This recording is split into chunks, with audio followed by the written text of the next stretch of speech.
seated in a large armchair near the fire, his elbows on his knees, his hands held out to the warmth.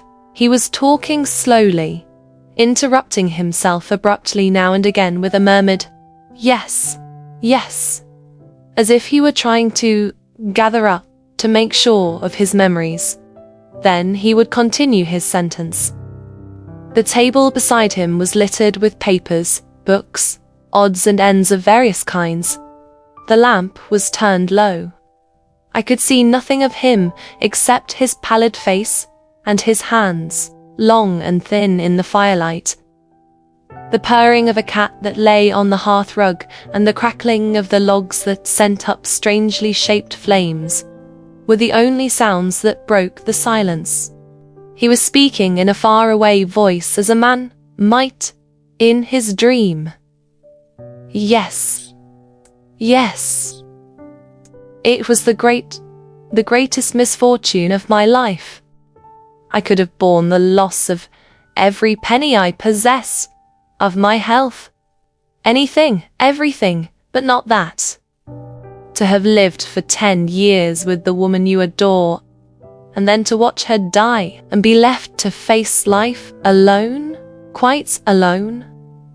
It was almost more than I could bear. It is 6 months since I lost her. How long ago it seems, and how short the days used to be.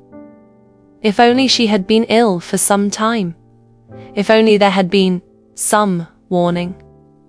It seems a horrible thing to say, but when you know beforehand, the mind gets prepared, doesn't it? Little by little, the heart readjusts its outlook. You grow used to the idea. But as it was... But I thought she had been ill for some time, I said. He shook his head. Not at all. Not at all. It was quite sudden. The doctors were never even able to find out what was the matter with her. It all happened and was over in 2 days. Since then, I don't know how or why I have gone on living. All day long I wander round the house, looking for some reminder of her that I never find, imagining she will appear to me from behind the hangings, that a breath of her scent will come to me in the empty rooms. He stretched out his hand toward the table. Look, yesterday I found this veil, in one of my pockets. She gave it to me to carry one evening when we were at the theatre. And I try to believe it still smells of her perfume, is still warm from its contact with her face. But no, nothing remains except sorrow. Oh, there is something. Only it. In the first shock of grief, you sometimes have extraordinary ideas. Can you believe that I photographed her, lying on her deathbed?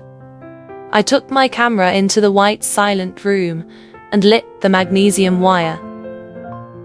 Yes, overwhelmed as I was with grief, I did, with the most scrupulous precaution and care, things from which I should shrink today. Revolting things. Yet it is a great consolation to know she is there, that I shall be able to see her again as she looked on that last day. Where is the photograph? I asked. Leaning forward, he replied in a low voice, I haven't got it. Or rather, I have it. I have the plate, but I've never had the courage to touch it.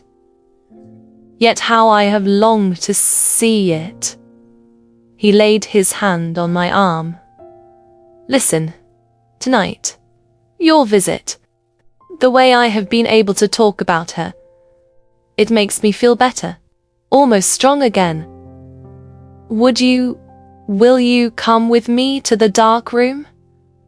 Will you help me develop the plate?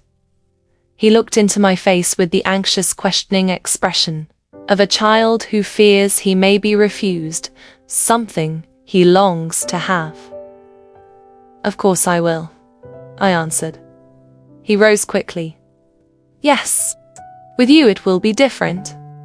With you I shall keep calm, and it will do me good. I shall be much happier. You'll see. He went to the dark room, a closet with bottles ranged round on shelves. A trestle table littered with dishes, glasses, and books ran along one side of the wall. By the light of a candle that threw flickering shadows round him, he silently examined the labels on the bottles and rubbed some dishes. Presently he lit a lamp with red glass, blew out the candle, and said to me, "Shut the door." There was something dramatic about the darkness, relieved only by the blood-red light. Unexpected reflections touched the sides of the bottles, played on his wrinkled cheeks, on his hollow temples. He said, "Is it a door, closely shut? Then I will begin." He opened a dark slide and took out the plate, holding it carefully at the corners between his thumb and first fingers.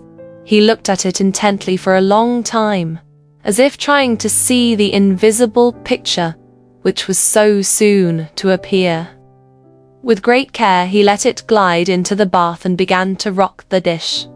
I cannot say why, but it seemed to me that the tapping of the porcelain on the boards at regular intervals made a curiously mournful sound. The monotonous lapping of the liquid suggested a vague sobbing, and I could not lift my eyes from the milk-coloured piece of glass, which was slowly taking on a darker line round its edges. I looked at my friend. His lips were trembling as he murmured words and sentences which I failed to catch. He drew out the plate, held it up to the level of his eyes, and said, as I leaned over his shoulder, "It's coming up, slowly. My developer is rather weak. But that's nothing. Look, the highlights are coming. Wait, you'll see." He put the plate back, and it sank into the developer with a soft, sucking sound. The grey colour had spread uniformly over the whole plate. His head bent over it. He explained, "That dark rectangle is the bed. Up above that square," he pointed it out with a motion of his chin, "is the pillow. And in the middle, that lighter part with the pale streak, outlined on the background. That is, look, there is the crucifix I put between her fingers. My poor little one, my darling." His voice was hoarse with emotion. The tears were running down his cheeks as his chest rose and fell. "The details are coming up," he said presently, trying to control himself. "I can see the lighted candles and the flowers, her hair, which was so beautiful, the hands of which she was so proud, and the little white rosary that I found in her book of hours. Mon Dieu, how it hurts to see it all again, yet somehow it makes me happy, very happy.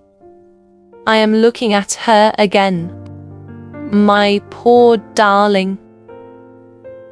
Feeling that emotion was overcoming him, and wishing to soothe, I said, "Don't you think the plate is ready now?"